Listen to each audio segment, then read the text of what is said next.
बिस्मिल्लाहिर्रहमानिर्रहीम। अज़ीज़ तलबा व तलबात, आज हम नज़्म गुलबहार कॉलोनी के हलशुदा मशक़ी सवालात पढ़ेंगे और उनको समझने की कोशिश करेंगे। जी, पहला सवाल है, शायर ने गुलबहार कॉलोनी की सड़कों की रौनक किन चीज़ों को करार दिया है? तो उसका जवाब है कि शायर कहता है कि गुलबहार कॉलोनी की सड़कों की रौनक, इस पर मौजूद बेशुमार ठेले हैं। इस सड़क के अतराफ़ की आबादियों में पिस्सू और मच्छर कसरत से मौजूद हैं। इसके अलावा गर्दो गुबार और सड़क के गड्ढे खाइयाँ यहाँ की सड़कों की रौनक में खूब इजाफ़ा करते हैं। दूसरा सवाल है कि शायर ने गुलबहार कॉलोनी के घरों को रूमी और काशगर के घरों से क्यों तशबीह दी है? बकौल शायर, गुलबहार कॉलोनी में जो घर बने हैं वो बेतरतीब और मकीनों की अपनी अपनी पसंद और माली हैसियत के मुताबिक हैं। आम देखा जाता है कि किसी कॉलोनी में एक ही मुकाम व मर्तबे के लोग एक जैसे घरों में रहते हैं, मगर यहाँ अलग अलग तर्ज और रकबे के घर हैं। इनका डिज़ाइन और नक्शा भी जुदा जुदा है, इसलिए एक घर रूमन और दूसरा काशगर तर्ज तामीर का शाहकार लगता है।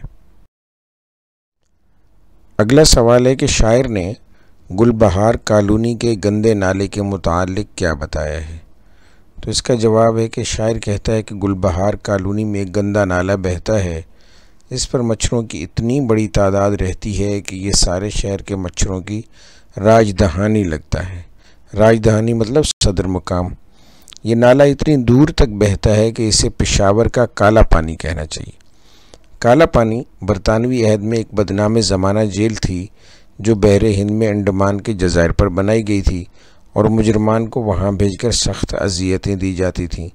बिल्कुल इसी तरह ये नाला भी अपने मच्छरों की कसरत से अहले शहर को वही अज़ियत देता है जो काले पानी के मुजरमान को अंग्रेज़ हुकूमत देती थी। अगला सवाल है कि शायर ने गुलबहार कॉलोनी से वाबस्तगी की क्या वजह बताई है? तो उसका जवाब है कि गुलबहार कॉलोनी से शायर की दिली वाबस्तगी की दो वजूहात हैं।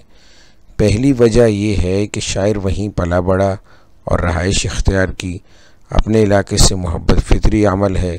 दूसरा यह है कि यहाँ इनके एक दोस्त फारिग बुखारी भी रहते हैं। फारिग बुखारी उर्दू अदब का बड़ा नाम है और ये साहब यानी फारिग बुखारी और शायर महमूद सरहदी गहरे दोस्त भी हैं। इस कदर मसाइल के बावजूद शायर को गुलबहार कॉलोनी क्यों पसंद है? इसका जवाब है कि शायर ने अपनी नज़्म की इब्तिदा में अपने जाए क़याम यानी गुलबहार कॉलोनी के बेशुमार मसाइल का जिक्र किया है और आखिर में ये भी बताया है कि उन्हें ये जगह बहुत पसंद है क्योंकि अपने इलाके अपने घर में आकर इंसान को सच्ची खुशी मिलती है। यहाँ आकर उनके दिल की कली खिल जाती है। इस कॉलोनी को पसंद करने की दूसरी वजह यह है कि यहाँ उनके एक अज़ीज़ दोस्त और बड़े शायर फारिग बुखारी साहब रहते हैं, जिनसे मिलना और इनका कलाम सुनना उन्हें बहुत पसंद है। आगे है कि नज़्म के आखिरी शेर में शायर ने किस दोस्त का जिक्र किया है? मुख्तसर तारुफ लिखें। तो नज़्म के आखिरी शेर में शायर ने अपने दोस्त फारिग बुखारी का जिक्र किया है। फारिग बुखारी का असल नाम सैयद मीर अहमद शाह था। वो 1917 में पेशावर में पैदा हुए। तालीम पेशावर में ही मुकम्मल की। इनके इस्तिज़ा में अल्लामा अनायतुल्लाह मशरकी भी शामिल थे, जिनकी तरबियत के ज़ेर असर वो तहरीक आज़ादी हिंद के अज़ीम मुजाहिद बने। क़ैद व बंद की तकालीफ बर्दाश्त की। क़याम पाकिस्तान के बाद अंजुमन तरक्की पसंद सरहद के सदर रहे। पश्तो ज़ुबान व अदब के फ़रोग़ के लिए उम्र भर कोशां रहे। पश्तो, हिंद को और उर्दू ज़ुबान में इनकी शायरी काबिल क़द्र अदबी और कौमी सरमाया है। नसर निगारी और सवाने निगारी में भी नाम पैदा किया।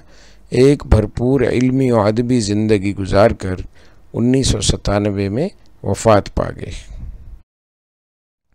अगला सवाल है कि नज़्म का मरकज़ी ख़याल लिखें। हर इंसान को अपने घर, इलाके और वतन से मोहब्बत होती है। इंसान तो दरकिनार, जानवर भी इस जज्बे से खाली नहीं।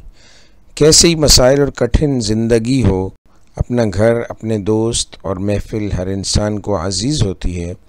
हमारे यहाँ आवाम को बेशुमार मसाइल दरपेश हैं, जिनका हल करना बहुत ज़रूरी है। हुकूमतों का फ़र्ज़ है कि आवाम को अच्छा मयार ज़िंदगी और बुनियादी सहूलतें दें। मगर जो भी है, हम सब अपने घर, अपने वतन और अपने दोस्तों से मोहब्बत करते हैं और इन ही के दरमियान खुशी और राहत महसूस करते हैं।